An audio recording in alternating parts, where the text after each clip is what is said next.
asked him these questions in this chapter here before what? That's God. He turned the tables on them. They'd asked him.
To answer him a word, and nobody asked him a question from that day forward.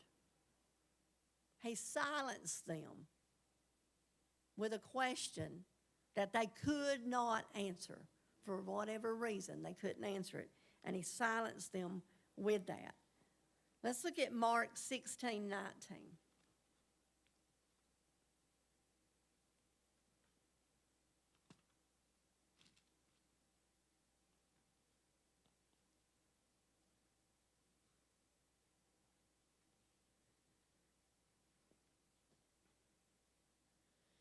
Mark 16:19 says, "So then after the Lord had spoken unto them, he was received up into heaven and sat on the right hand of God."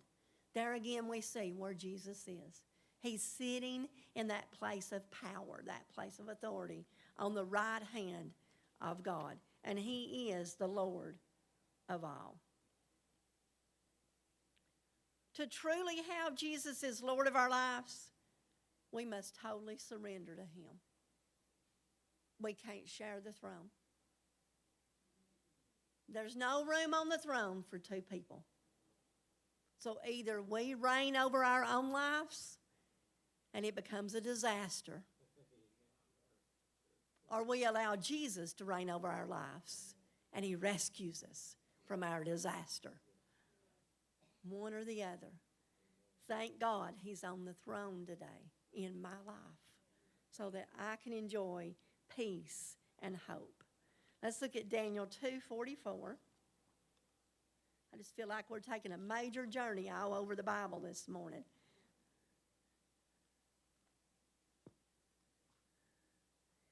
Daniel 2:44.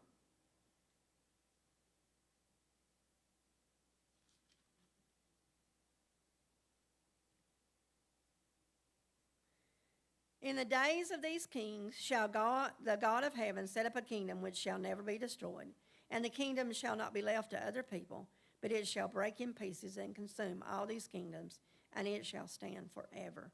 This is right in the middle of Daniel interpreting Nebuchadnezzar's dream of the huge image that he saw that was built of different materials, and each material it was built got a little bit weaker, a little bit less valuable. And a big stone came and knocked that image down.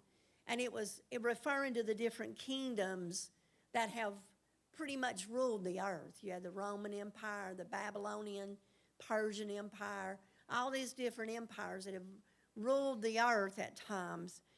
And now Daniel is prophesying of the kingdom of Christ, when Christ will set up his kingdom that will last forever, and it won't be destroyed. He interpreted that dream, and he's letting King Nebuchadnezzar know that kingdoms of the earth rise and fall. The Roman Empire was a great empire. If you read, if you study in history, and I know some of you may not be much for history, I understand. I'm not much for world history. I really enjoy American history.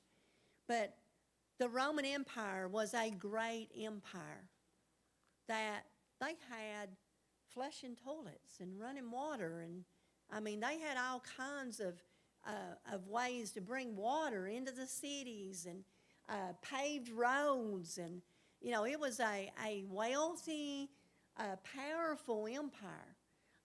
Much of our government today in the United States of America dates all the way back to how the Roman government was set up. And so they were very influential, not just in their time, but even now we're still influenced by much of what the Romans did. But yet that empire was just done away with, demolished. It pretty much imploded. The people got more interested in being entertained than they did actually working. That might sound a little familiar. Think of the United States today. I wonder how many people across the United States are in panic mode because TikTok shut down. And I'm sorry if you're watching online and you're a person who's making a living using TikTok. That's not meant to be directed towards you.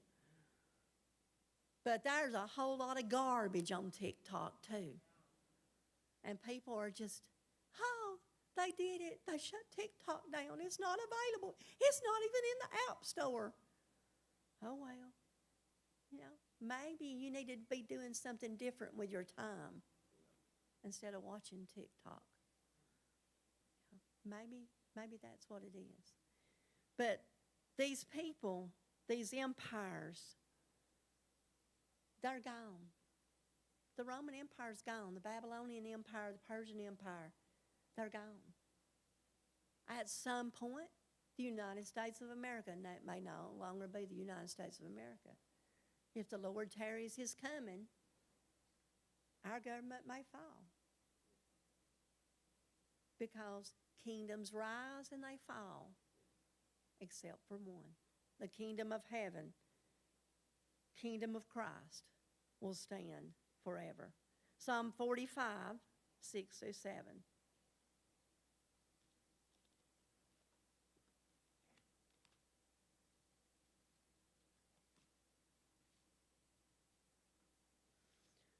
Thy throne, O God, is forever and ever. The scepter of thy kingdom is a right scepter. Thou lovest righteousness and hatest wickedness. Therefore God, thy God, hath anointed thee with the oil of gladness above thy fellows.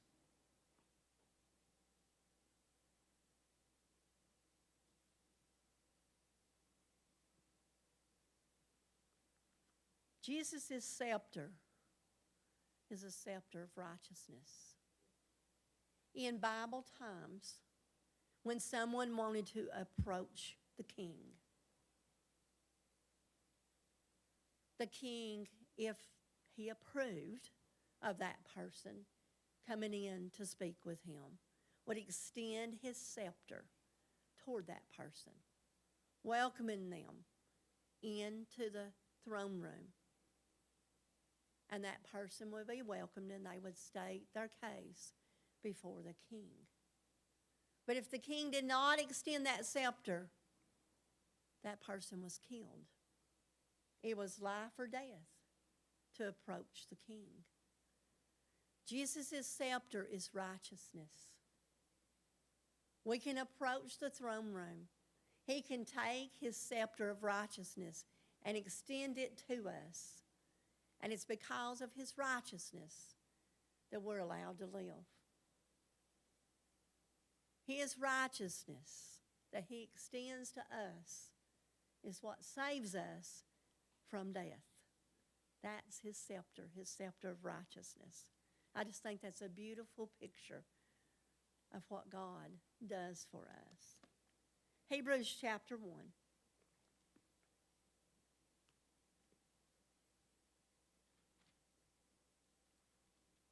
Hebrews 1, 8 through 14. But under the sun he saith, Thy throne, O God, is forever and ever. A scepter of righteousness is the scepter of thy kingdom. Thou hast loved righteousness and hated iniquity. Therefore God, even thy God, hath anointed thee with the oil of gladness above thy fellows. And thou, Lord, in the beginning hast laid the foundation of the earth, and the heavens are the works of thine hands. They shall perish, but thou remainest, and they all shall wax old, as doth a garment. And as a vesture shalt thou fold them up, and they shall be changed. But thou art the same, and thy years shall not fail. But to which of the angels said he at any time, Sit on my right hand until I make thine enemies thy footstool? Are they not all ministering spirits sent forth to minister for them who shall be heirs of salvation? Jesus is on the right hand of God. He has been given our authority. Verse 8 tells us about that scepter of righteousness again, and how that scepter can be extended to us, that we're allowed to live and approach Christ. This morning I encourage you to not fear to enter the throne room. Enter into his presence, because in his presence is life and peace and fullness of joy. Did you know I can be really down, really feeling bad, sometimes feeling sorry for myself, having one of those pity parties, oh boo-hoo, you know.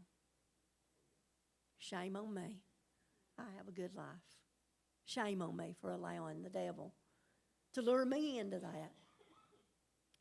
But I can enter into the presence of God, and all of that just melts away. No matter what's going on in your life, there is peace and there is joy in the presence of the King. God bless you this morning.